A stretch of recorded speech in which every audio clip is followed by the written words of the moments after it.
Hi everyone, my name is Iben and welcome to another episode of the Road to Planet Zoo 2, and in this video we're finally tackling a topic that I know a lot of you have been waiting for, and that is animal management. But before diving into this, I want to talk a little bit about the boundaries to realism in games like Planet Zoo. Because realism comes with friction, managing an actual zoo, building actual habitats, and taking care of actual animals.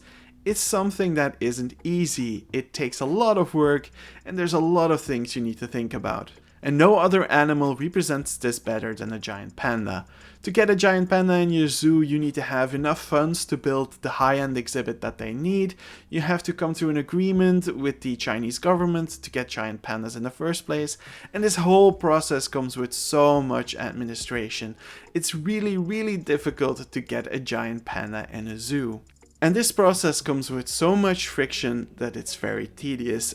And that's not fun gameplay. All of us who play this game, we have our own day-to-day activities that already introduce quite a lot of friction. And when we play these games, we just kind of want to wind down and not deal with too much friction. And when Frontier introduces a new management feature into the game, they have to try to balance this between a whole bunch of different things. The feature has to be engaging enough so that you actually want to engage with it. It has to be challenging enough so that you'll keep engaging with it.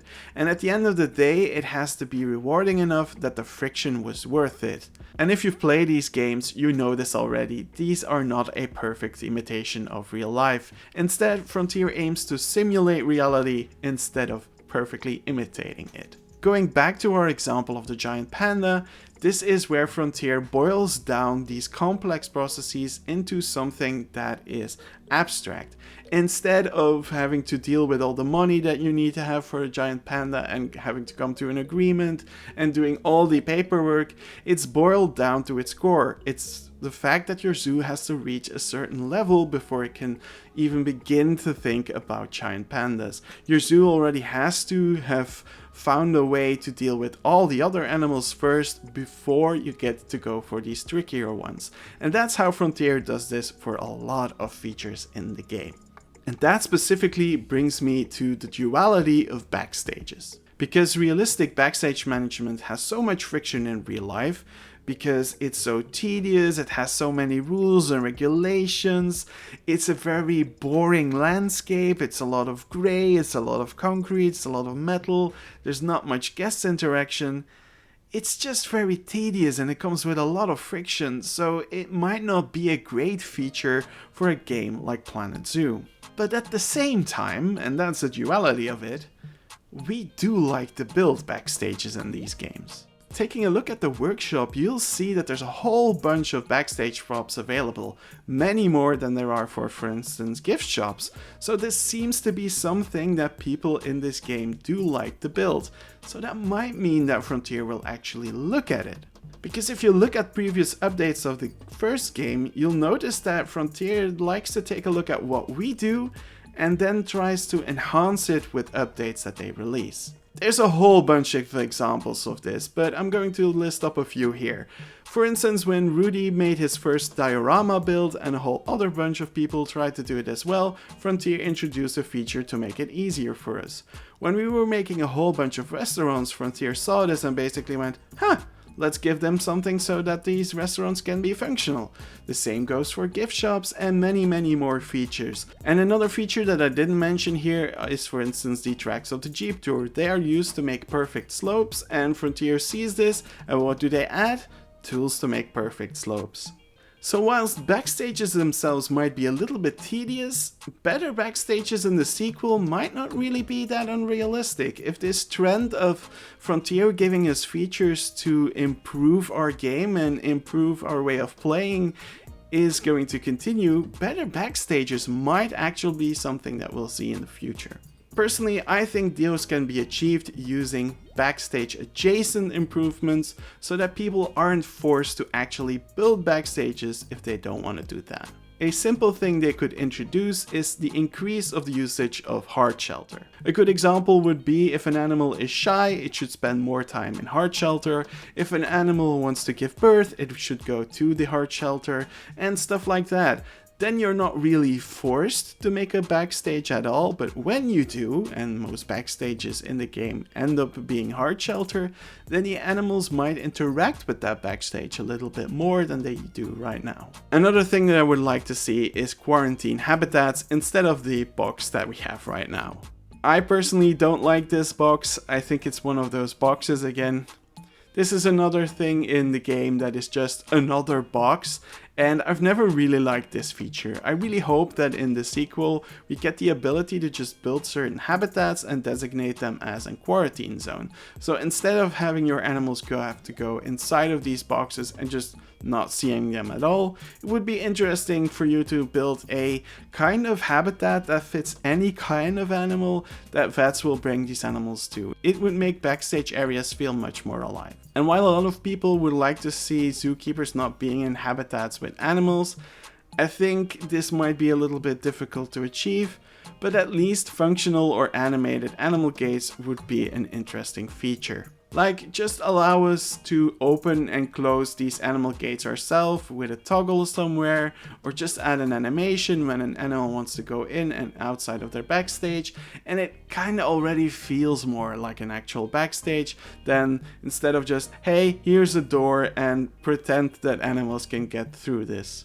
And finally, I would like to see some animal training points integrated into the barriers of an exhibit. Something simple as this, where a vet or a zookeeper goes and interacts with an animal by doing an inspection or something else, would just make it feel a lot more alive.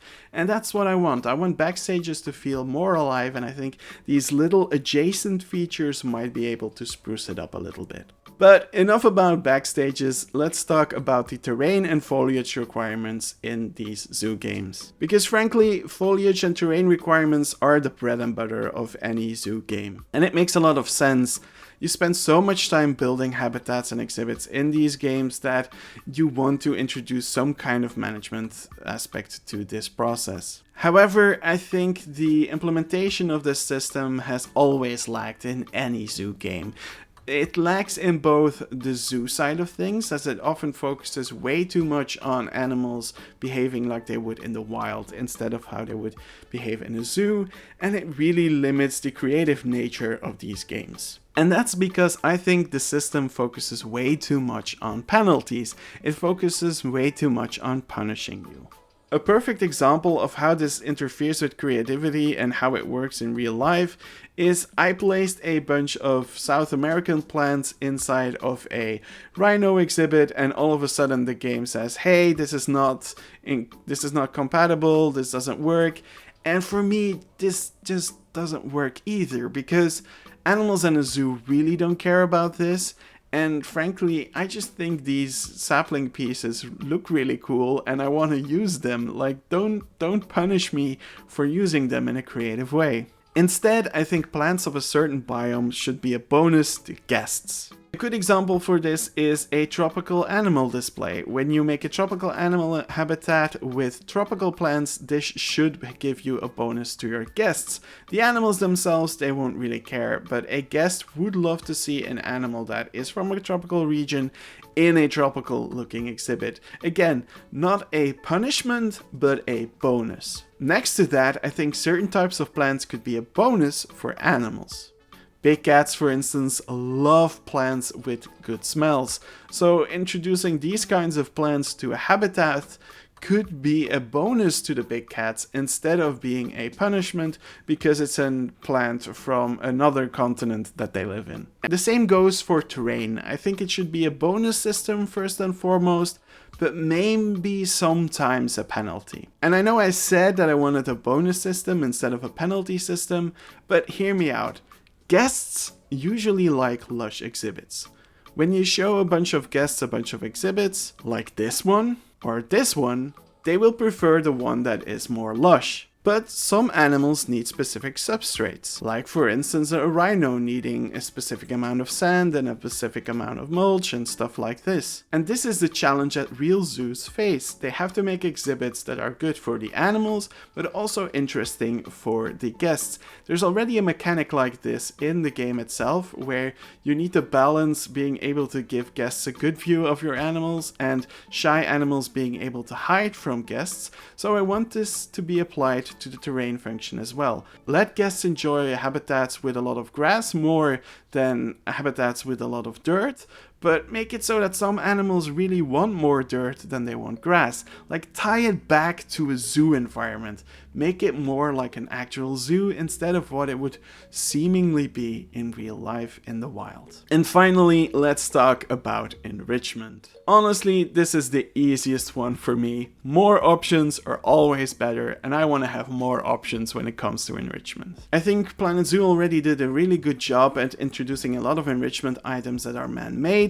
but I think it's still lacking in terms of natural enrichment pieces. The game introduced a whole bunch of really cool natural looking enrichment pieces, like these scratching trees and these natural climbing branches, but I want to see much more. But the problem with these is that they are limited and it doesn't always fit the biome that we're working in, so I want to see just a little bit more options. Like, every biome should get at least 1 or 2 natural enrichment pieces so that you can easily build these things in your zoo in the biome that you are working in.